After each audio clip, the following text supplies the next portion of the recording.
Hi, my name is Lars Vala with EEGer.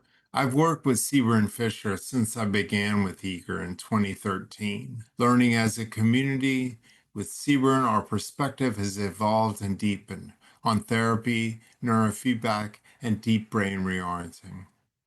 Sebern's work, including her first book, Calming the Fear-Driven Brain, and her mentoring with clinicians over the years, have deeply impacted many of us. She's been a touchstone for an understanding and perspective that is extremely rare. This summer, she is releasing her memoir, The Hidden Book of First Things. Telling Sebern's professional and personal journey, it unwinds her story and her insights, along with flashes of her childhood and survival, all by way of collected journal entries and reflections. I've had the privilege of reading The Hidden Book of First Things early, and it continues to change me, how I see my world, our communities, and the work that we have to do. And I want to be clear with you. Some parts of it may be challenging to read.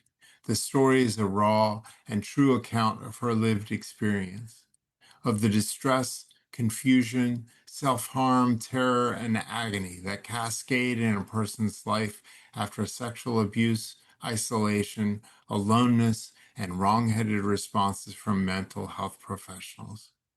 It is also an eloquent song of growth in stages, of flourishing through vulnerability and determination with the support of excellent therapists, of neurofeedback, and of body work. I hope everyone is able to read and learn from this writing. It is EEGer's mission to join with Sebern to move the needle on public understanding of trauma, to illuminate the power, potential, and research evidence of neurofeedback and deep brain reorienting, and most of all, to raise awareness that with good enough circumstances and therapeutic relationship, the human brain can become unstuck from a devastating past and learn to thrive. Well, thank you for meeting with me today, Sebern. I'm really excited about this this discussion today, and we've been talking about doing a series of discussions, meetings, interviews, and I guess what I want to start off with is I've read the probably 30 pages at the beginning of this 400-page tome that you're going to be publishing in a while here, I guess where I'd start is that in the time that I've known you and we've been doing, I've been helping to host through EEGer your group mentoring sessions and some courses and so on. I've come to understand that the underlying, it's kind of like the water table, that there is just a field, there is a well of trauma that just underlies our everyday lives, and that we walk around largely oblivious to the fact that down below everything, every exchange that we have with people, that there are folks who walk around with this traumatic history. And although I've had that, I recognize that it was a fairly abstract understanding until I read the first few pages of the work that you're publishing now. And so I kind of wanted to ask to start with, what, as you sat down to think about whether you wanted to write about your life and write about your journey, what were the thoughts that were coming up for you? Like, what was the thing that finally led you to decide, I'm going to actually write this, and then after that I'm going to put this out in the world for people to see? No, that's a good question, Lars. I'm a journal. I've been keeping a journal for years and years and years. And all of this book is taken from these journals. It's hardly changed at all from the journals.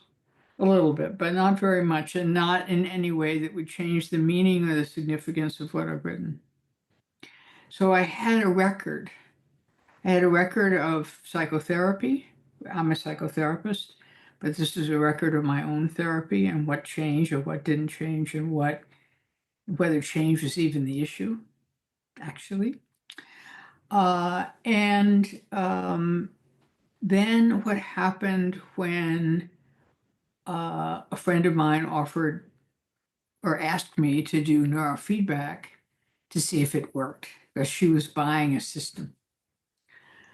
And how many things changed after I started training my brain, some of which I don't even recognize because this is from a journal and I was writing things but I didn't know that it had been neurofeedback until much later. In fact, sometimes even as I was preparing the manuscript, I said, oh, that's right, that was neurofeedback. That's why that happened. So that's how that got started. And I think the other the other thing that's important is that I've published a book, Neurofeedback in the Treatment of Developmental Trauma, Calming the Fear-Driven Brain. And that's been influential. People, particularly in the field of neurofeedback, like that book. I think it's pretty faithful to the realities of the science and the experience of neurofeedback. But it's siloed. It's siloed in professional publishing. And the people that I want to reach are either outside of this particular silo of psychotherapy, meaning scientists who are looking into consciousness and the way the mind works, not paying any attention to that, and all of the people who are suffering this trauma, some of those same scientists, the people that are suffering this severe trauma, and many of whom hate themselves, right? And have no idea that there's this agent or this error in the brain that is creating the havoc. It's just they're a bad person, or they are an unfortunate person, or they had terrible parents, all of which could be in a certain way true, but it's not the core of the problem. And it's my feeling, still my feeling, my very strong feeling, that the world needs to know that we can change consciousness, because it's as though we can't. I mean, we can do relaxation, or we can do exercise, or do all this stuff, but we can't fundamentally change the way we think, because we haven't, we think that because we don't understand the connection between the way the brain fires in the frequency domain of its being and how that affects the mind it produces. So it was frustration too. And I say, okay, how could I write a book that people would attend to and maybe identify with and maybe be convinced by, that I haven't done yet? And that's the hidden book of First Things, which is the book we're going to talk about.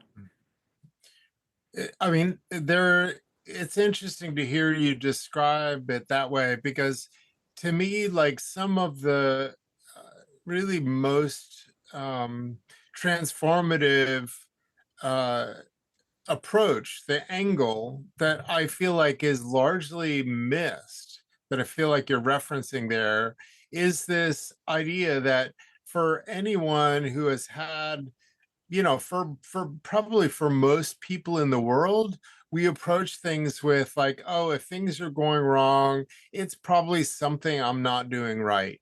There must be something wrong with me. It goes by imposter syndrome, or you name it, like this kind of thing. You talk in the book about bad luck, for example, about that kind of thing. And what doesn't get regularly referenced is like what the effect of the circumstances that you've been in, the things that have been done to us individually each, and what effect that has on the way the world looks to us.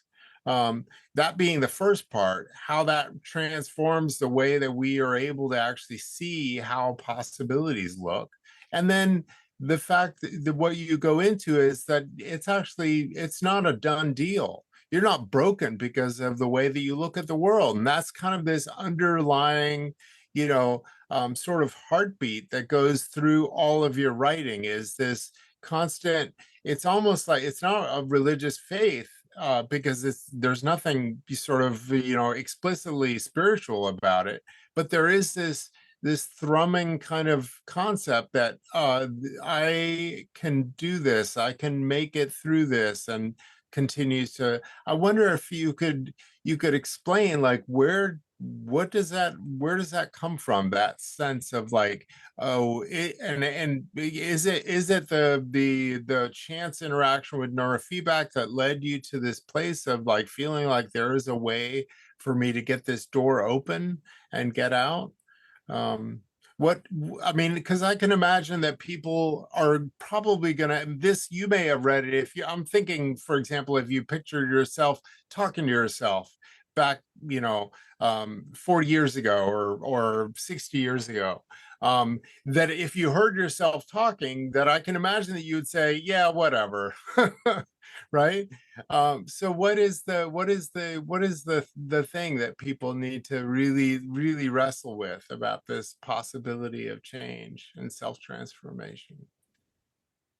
Well, there are a lot of questions embedded in what you just said, so I'll try to parse that. I think the first distinction I'd like to make is that we often think, because of the word trauma, that developmental trauma, which is my concern, trauma that begins at a very young age and in somewhat unrevealed ways, has to do with what's been done to you. And that's true, could be true. Even more profoundly, it's what hasn't happened for you.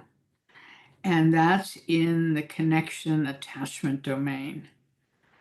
And my book, I had some unfortunate experiences with both, but I would say that one of the things that has become clear to me in my own process of psychotherapy and introspection and then neurofeedback and then deep brain reorienting is that it is the more damaging, the more uniquely, exquisitely awful pain comes from what didn't happen, not from what happened.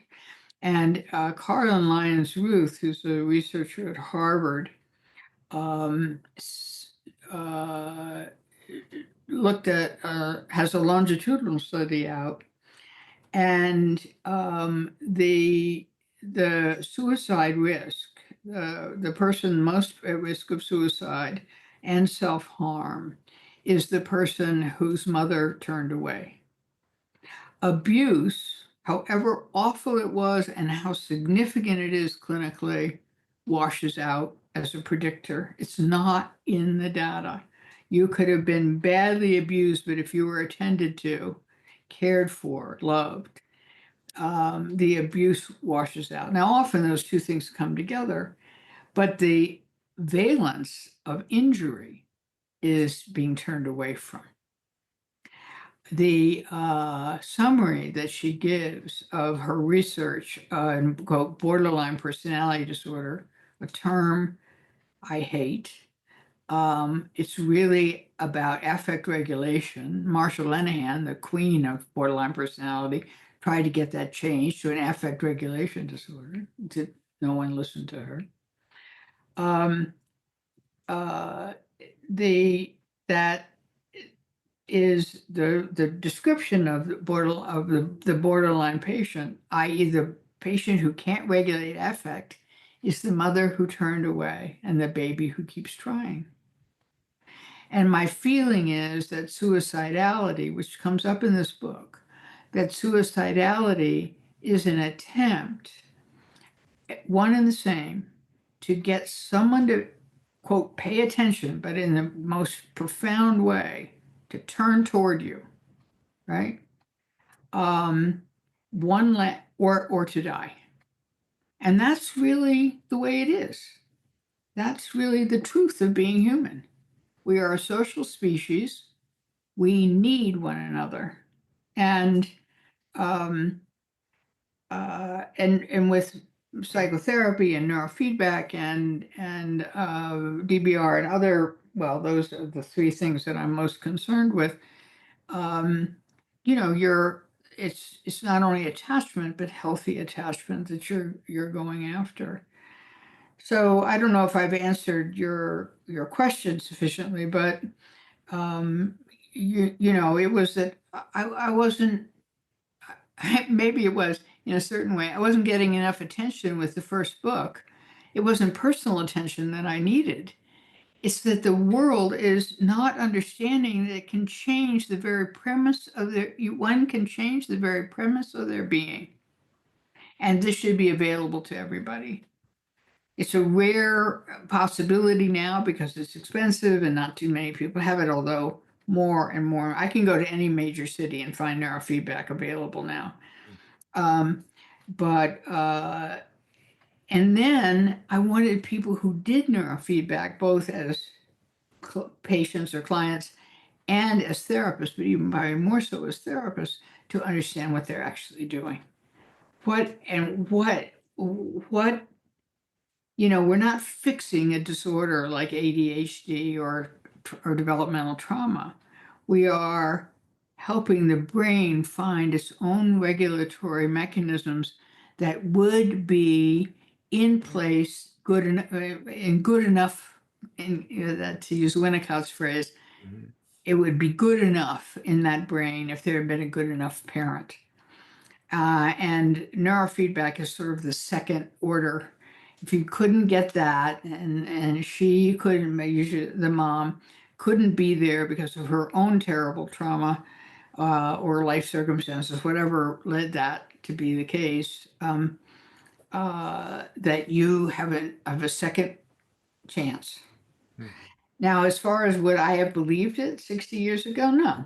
I would have believed something along the lines of Freud or Jung or object relations theorists, because that's what I was schooled in. That's all that people knew. But we know something now that's different. Barry Sterman, who was sort of considered the father of all this, he didn't know about trauma. He didn't address how this was used therapeutically, except for epilepsy. The Lubars, who were the next in, really, and the Othmers, they didn't know much about trauma either. They didn't focus on how profound a dilemma and how many people were suffering that. And the DSM itself has become is a huge problem, because it sections out all of the brain's dilemmas into different disorders, and they're not. It's a brain that isn't well regulated and can learn its own, in most cases, can learn its own regulation. So you can imagine, I mean, you know me well enough to know the amount of frustration I can feel over the fact that people don't get these basic principles. And some people who do neurofeedback don't get these basic principles. And that I want to do my best to help them with. Yeah, maybe I could try just to ask some questions from sort of unusual perspectives and see what your thoughts are on that. Working with trauma on a regular basis, what I guess for people who work in neurofeedback, for example, there is a real emphasis. I mean, this is what we do, is look at the electrical, frequencies that are going on in the brain, at the networks, at that electrochemical neurophysiology. And I wonder if you could describe, do you have a way of thinking of trauma with respect to the electrical activity that's going on in the brain? In the writing, you talk a lot about the fields, and I wonder if there is maybe at some future point there will be some description, some thought of how these things are related, how the sort of magnetism that you describe of bad luck that pursues people who have been traumatized and what that field kind of way of thinking. Do you have some thinking around that? Well, I mean, one of the first things is that people generally don't know and need to know is that we are electrical beings. Every single cell has millions of microtubules, and those all generate electricity. All of our cells are generating electricity. It doesn't come from anyplace else. It's inherent. Well, that's pretty interesting.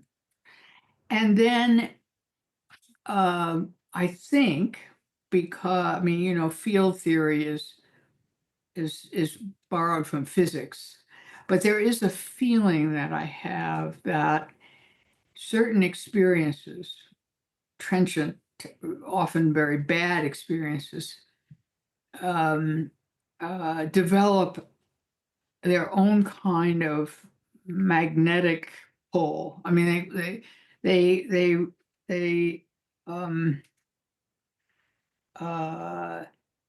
is because we are learning. This is a little separate, but there is because we are learning. We're creatures who learn. We learn and relearn and overlearn, particularly one thing, and that's how to survive, right? So if that kind of survival has been questioned and put into jeopardy when you're very young, then you're going to learn the patterns that were available to you when you were very young. Those patterns and they are in electrical activity, like what brain waves are formed and which ones are you mature out of and which ones you don't. And I don't have a clear diagram for this. Yeah, I think it's different for different people, but it's electrical in everybody. And so the goal of doing neurofeedback is to provide an atmosphere through this information exchange, this electrical that's in the brain, that changes the field that attracts. And I think this is proven over and over again. There's a field that attracts disaster, and it feels as a trauma survivor that it's inescapable. I tell the story in the book, and this was just the most illustrative story. I was going to meet a friend in Riverside Park in New York for a picnic or something. And as I was walking down the path to the park, a man jumped out of the bushes and exposed himself to me, and then ran away. Right, freaked me out. I went down, met my friend, and told her the story, and she had just walked down that path 2 minutes ahead of me. Nothing had happened to her. She didn't have any history. This is the field phenomenon from my point of view. I mean, he could have just shown up in the last 2 minutes, who knows? But my own experience of this is that there's a hole, you're held in this trauma field, and there's an attractor to it. And this creep was attracted to the trauma field that was mine from the trauma within the trauma field that is his. She didn't have that information. She didn't have that field, so he didn't come after her. He came after me instead. So I explore this. Now, what's the sort of pedestrian way we would look at that? I was uniquely bad, right? Or it was bad luck, right? Neither of those things, I think, give us enough information. And since nothing like that has happened to me since my brain has become regulated, its own long story, but nothing like that, and I have no fear that anything like that will happen to me, I think we are onto something with saying, let's help this brain's electrical nature to organize itself so that it doesn't live in that field, that powerful trauma field anymore. And that trauma field is not reinforced by experience, which is what everybody that I know who's had these serious histories goes through. Nothing goes right for them. Yeah, I find that interesting because the way it comes up for me is that the just kind of knowing what a I don't know, traditional normal kind of response to that is, like, oh, it's just some random thing. It just so happened that that person was there when you did. And what it leaves aside is, like, if there is, which has been my personal experience, that there does seem to be a pattern of sort of predatory behavior happening with people who are more vulnerable, who have a history of being targets of that kind of predatory behavior. What does it say that the response then is, oh yeah, it was just bad luck, it was entirely random? It seems like a very easy thing to kind of paper over the what looks like something that maybe a community that cares about its people should be looking at. It makes me think, it's totally random out of nowhere, but it's come up for me recently, this this story about how Freud visited Charcot in Paris and discovered that a lot of the mostly people who are identified as women identified themselves as women with neurophysiological issues, behavioral issues, what we, at the time they used very, called them schizophrenic or whatever, that they, almost all of them, had a history of being assaulted as children by their dads, by their own fathers. And that was published, but then immediately retracted because the pushback from, men of consequence was so intense that then, Freud came up with this whole idea of, like, the Oedipal complex or whatever.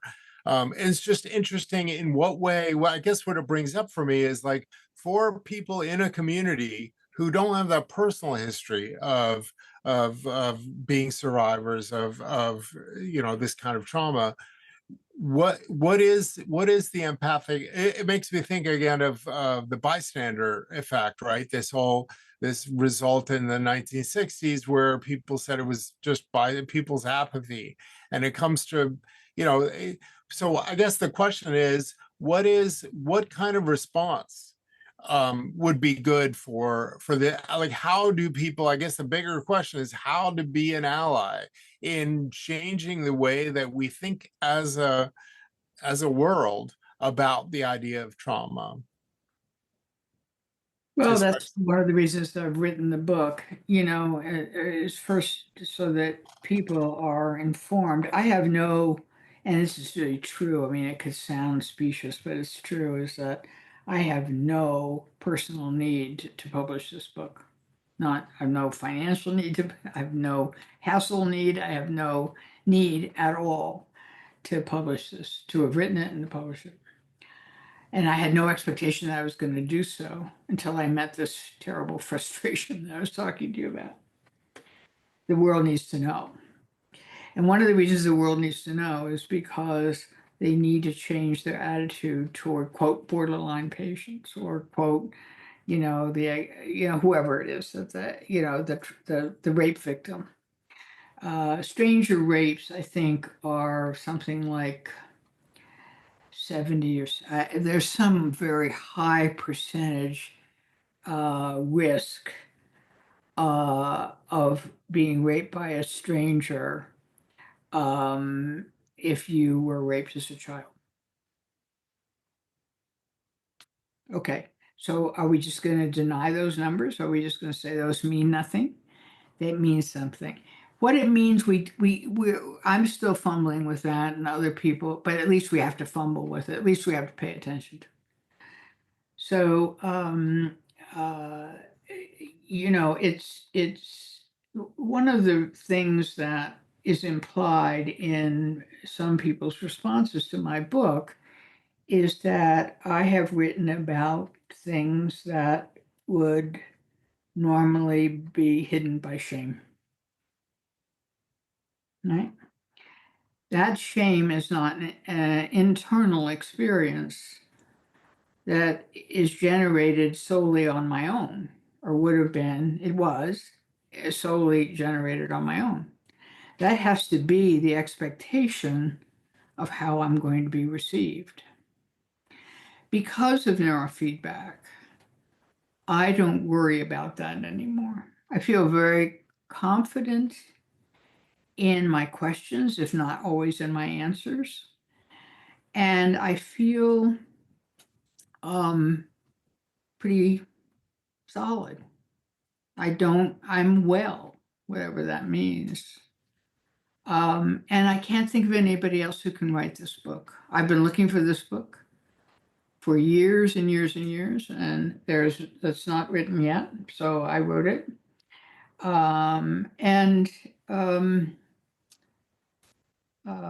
I think that, it is my hope, and I write about this a little bit in the foreword to the book, it is my hope that people will read this book who have not been brutalized, traumatized, or neglected, or abandoned as children, have lived a fairly normal life, so that they, whatever that means, so that they too can embrace the suffering of those who haven't.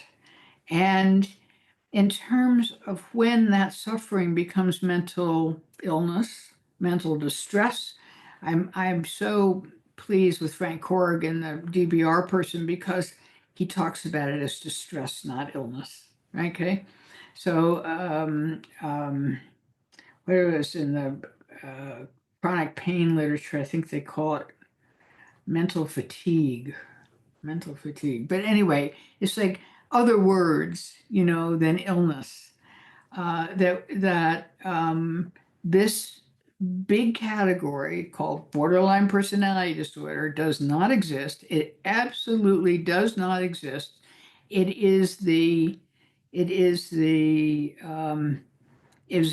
was a very old former, meaning old in that sense, attempt to understand why people acted so strangely, and they weren't psychotic, and they weren't typically neurotic. So they were borderline something. They were borderline, of course, they were borderline psychotic, not borderline neurotic, but they were borderline, and that's where that term came from, right? And now it's like it's a thing. It's not a thing. It's trauma. It's always trauma. So, I'm writing about that, and I'm writing about it through my own experience as a psychotherapy patient initially, and then as a psychotherapy and neurofeedback patient, and to say exactly that. Look, I was pretty crazy. But when we get down to it, it was that I had attachment difficulties. I had been brutalized as a child. What else could happen but what happened to me? And then you have a whole different attitude, right? A friend of mine, a colleague of mine, told me that in a clinic that she worked in, they had a red warning on certain charts. Borderline personality disorder, a red block warning. How are those patients going to be received by the therapist who's their first year into therapy and is terrified of them already, right? And doesn't understand, thinks of this as a disorder of some sort that is something different than trauma. And the worst of the trauma, as I said before, is the mother who turns away. And then we get the therapist who turns away. And then the person doesn't ever get better. But they don't get better just with a good therapist. This is what This is what Bessel is talking about. Bessel van der Kolk is talking about in his book. This is what I talk about endlessly. You need to be able to change the brain of people who have been impacted at that level. And that's what neurofeedback is about. And to a certain extent, deep brain reorienting as well. So one thing I was thinking about was that throughout this book, you write about protocols that you're trying and that you're doing and what the consequences of that are. And you also begin drawing in some of the neuroscience. And I wonder if you can talk about sort of what that process was like for you. And I'm just thinking in terms of for people who are either working in psychotherapy or trying to find a way forward, what does the neuroscience and the frequency protocols and exploration, what did that provide for you? How did you come to that? Well, as you'll see when you get further on, I don't talk about that too much in this book. In part because I'm taking it from a journal and I'm learning it as I'm going, right? I do talk about discovering, I guess that's the right word, a protocol FPO2. So it's this putting the sensor here and on both ears and training there. But at the point, I don't talk too much about seeking out protocols. That's really very much in the first book, and it's available to people who are looking at it for how to do it. This is not a book about how to do it. This is a book that it just matters to do, and look what happens when you do it, right? With the FPO2 is interesting, this place. I discovered that spot in before the turn of the century. I discovered it. I mean, there is a story about that in the book, and I'm still figuring out how come that works, and what's that about, and so even though we can find a protocol that works for somebody, as that worked for me, we are called upon, I think we're called upon, to try to understand why, and also look for the negatives with any protocol. In a recent, I did a talk for a group, a meditation group, actually in France, and one of the questions that I was asked was, were there any negatives to neurofeedback? And it's as though they had been told that there weren't, and that anything that they experienced that was negative to doing neurofeedback was a problem with them. It's the same old, right? And of course, there can be negatives to neurofeedback. And so I have some of them, and I write about some of them. Although I can't remember how clear it is. See, I'm writing this from a first person at the moment perspective. This is not a retrospective. I'm not looking back and doing a summary. You are in it with me, moment to moment. And we're left together to say, well, what just happened here? Or did that have to do with neurofeedback? Was that psychotherapy? Was that something happened to you when you were 5? What's going on? What is this incredibly fascinating discovery that's also horrifying? What's going on, right? What's the therapy? What's the, what is it? And so I'm taking everybody step by step. They're going through this with me at the same moment as they're reading it. I'm living it, by convention. And so I often don't know whether this protocol worked, and I don't sometimes even know to go back to it. I sometimes find something else that's more important, that's more compelling for me to talk about, that, I have obviously not just taken journals and put them on a page. These are edited to make sense, but they are, you're right there with me. And I don't, except when I go to, I started to go to conferences, people became interested in the neurofeedback field. You can quiet fear. This was a completely new idea. Nobody was thinking about affect at all. Everything was about attention. So I talk about that some, but I don't want to take people into the technical weeds of this stuff. I don't want to take people into thinking about making protocol decisions, so on. That's in another book that I have made available to them, is available right now. It's a good book, by the way. It's fun to read. Yeah.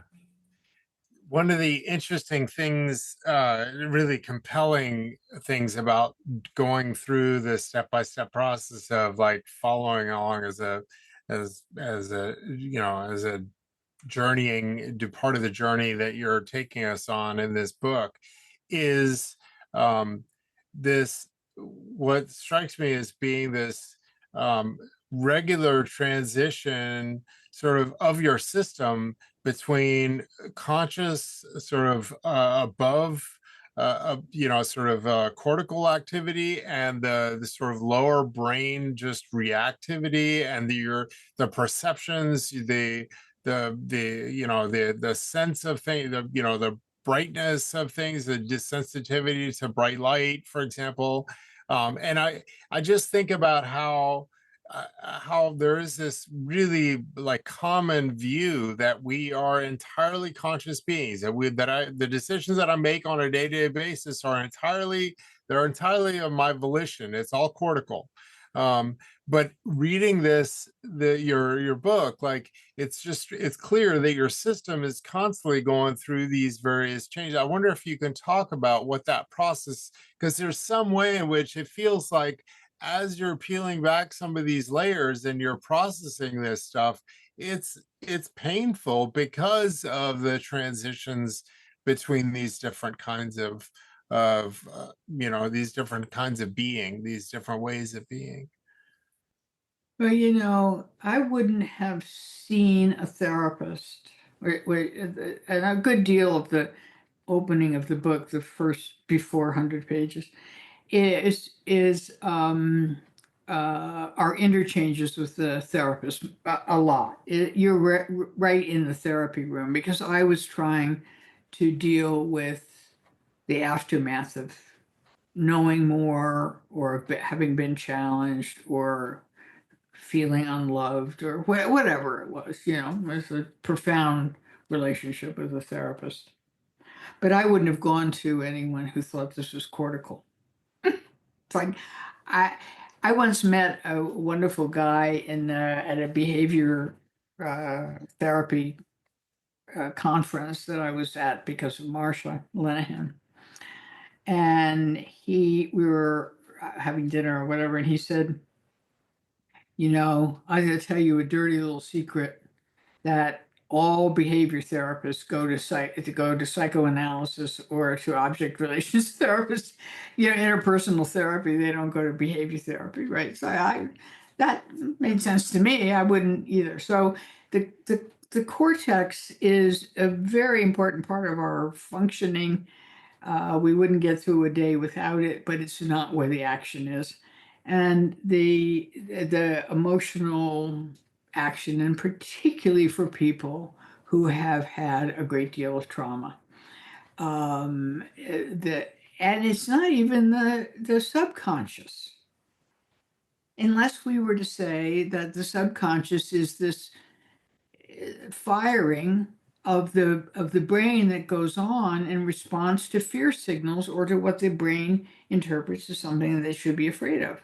And trauma survivors are by and large afraid of almost everything, right? The guy coming up to them behind them on the walk into town, I believed, I don't think it's in the book, but I believed that, I would walk under an underpass and there was a highway going over it. And I always thought that a car would jump that bridge and land and kill me. I mean, it was just an automatic thing, right? It's like, so it wasn't even real threat. It wasn't, it was sort of an endogenous set in my nervous system that said, you're going to be killed, because I came very close to being killed. It wasn't, I once said to my therapist, this isn't even about being killed. This would have been murder. And he was shocked. And then he said, that's right. When you think about, that you could die, that's one thing. When you think you could have been murdered, that's another. And for many people who were in the positions that they could have died, were in the position they could have been murdered, because that's what the forces were that were coming at them. So I mean, I don't know if I've all of that information is stored. It has to be, because your survival depends on it being stored. But it's way overreactive. It doesn't get the right clues from the present, or doesn't often get the right clues. And so it's not that I can't think cortically. I can't think my way out of this. Hmm. And even when somebody could go much deeper into other ways of thinking about this, which happens in the book, and he was a very profound therapist, and he really went into arenas that a lot of therapy, just shape up kind of therapies don't do. I couldn't change this fundamental life death patterning that went on in the electrical domain of my brain until I trained it. Wouldn't that be great if the world could know that was possible? $1,000 makes that possible. Would you say that's worth it? I would say so. Anyway, I'm not here to sell systems. I'm just here to sell neurofeedback as best I can. Yeah. That's great. And hope in the process, like because this jumps out to me, as I'm going through this, there are terrible moments in your story as you're telling it, and then there are these senses of just that, there's this understanding that you seem to be communicating, that I can get through this, I can make it through that thing, even as a consequence of doing a swan dive off of a bed, and when you were in a residential treatment center. Yeah. As a psych hospital. Yeah. Okay. Yeah. Well, I'm not sure I knew I could get through it then. And I think that's a variable capacity. I don't even think that I thought in those terms. I was in so much psychic pain. I didn't create a thought, I can get through this, or people survive this, or I didn't even know what happened to me. I mean, one of the things that goes on in this book is that you don't know what happened to me either. And you only find out what happened to me as I find out what happened to me. And that's mostly through the process of psychotherapy, and body work, by the way. Body work is very important in this, and both of which were made bearable by neurofeedback. At one point, I was having a conversation with Peter Levine, who's the somatic therapist of the world, really. And he said, all people who are engaged in somatic therapy should be doing neurofeedback. And I said, really? And he said, oh, yeah. And he said, it's a no-brainer. That was exactly the term he used. It's a no-brainer. I said, well, explain that to you. He said, well, somatic therapies are very difficult and take people some very painful places. So they need an ability to contain that or not to overreact or not kill themselves. So that's neurofeedback, and then we can do the somatic work. And I think that's true of DBR as well, deep brain reorienting.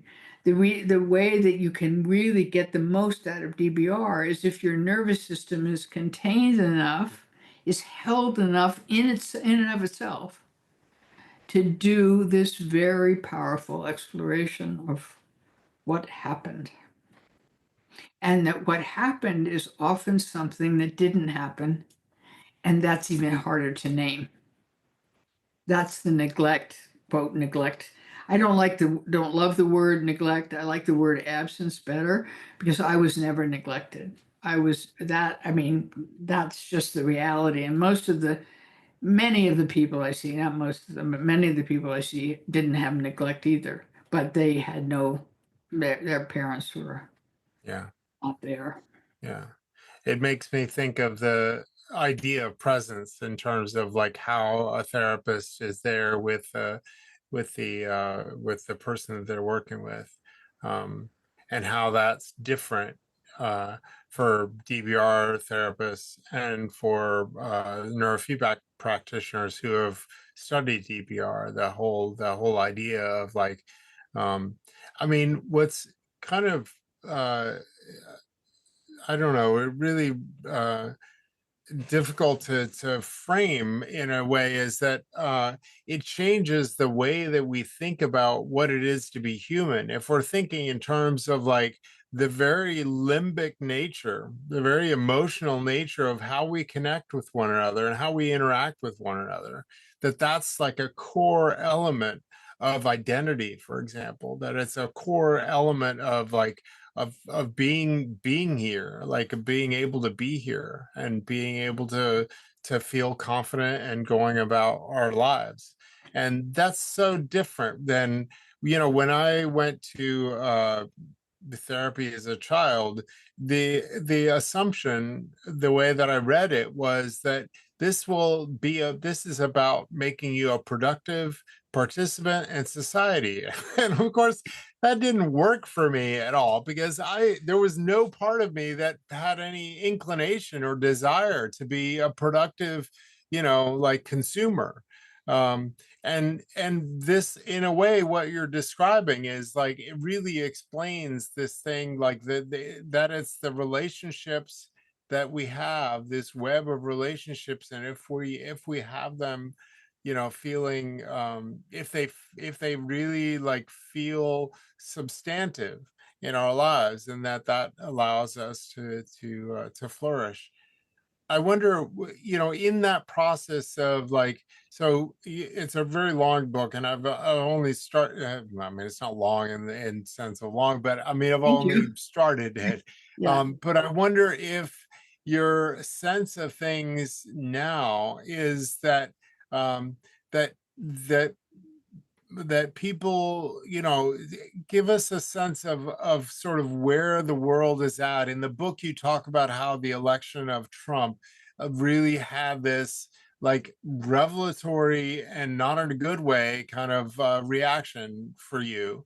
Um, but it did lead you to some further like things that you learned, and further development and stuff, in terms of just like how, I mean, one thing among my friends is that we regularly talk about how this is just a weird time stream. What a funny place we're at.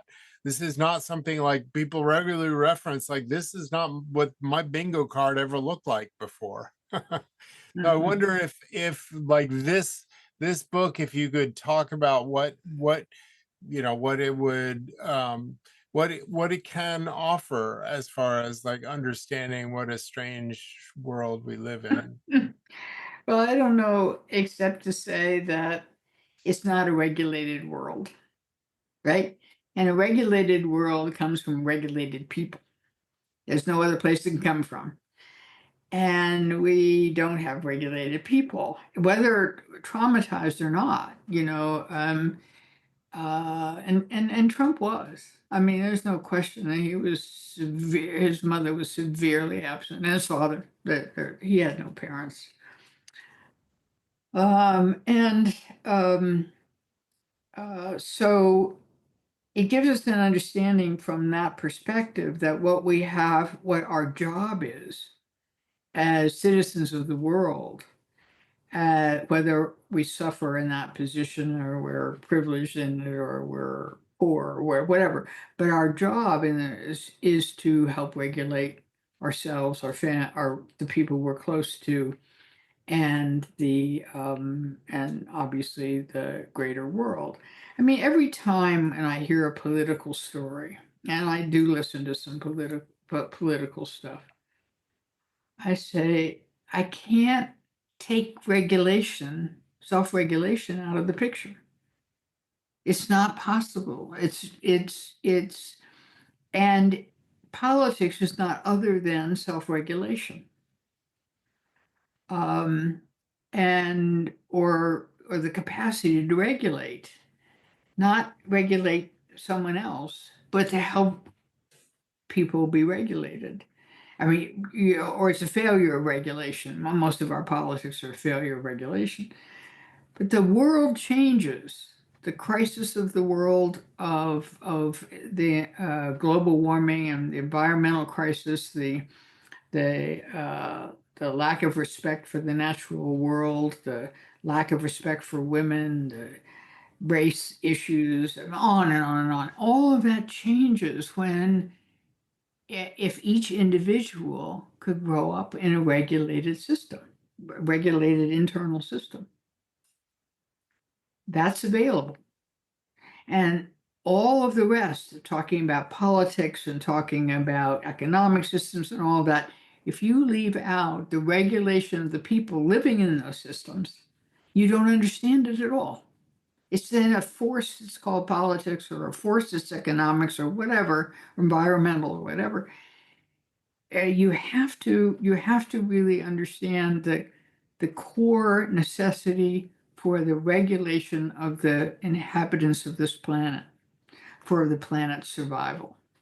And the only thing that I know that does that, right? I mean, obviously the relationships of therapy, or the relationships of loved ones, or relationships to pets, or the relationships matter a great deal. Your ability to really use those relationships, to really be in them, to really reciprocate in them, to expand them, and to understand how much they relate to the health of the world, it depends on your own regulation. And this book, just to get back to the hidden book of first things, is I come into this world as a very dysregulated person. And I don't expect to leave soon, but I could, I'm there. I am going to leave this world in a very regulated place. And my relationships and my concerns or passions about the world focus on this, because I don't think that we'll have a better environment, or we'll have less war, or we'll have less poverty or whatever, unless we get regulated people. And so, it sometimes I think, how could it be that I must not be right about that, because it sounds so utopian, or so in a certain way simple, or naive, I guess is what I think. It's like, okay, well, what else is there? What other thing are we needing as a species to get out of the hell we've created? I think it's so profound, and one of the reasons that the reason I wrote this book is to help the conversation move in that direction.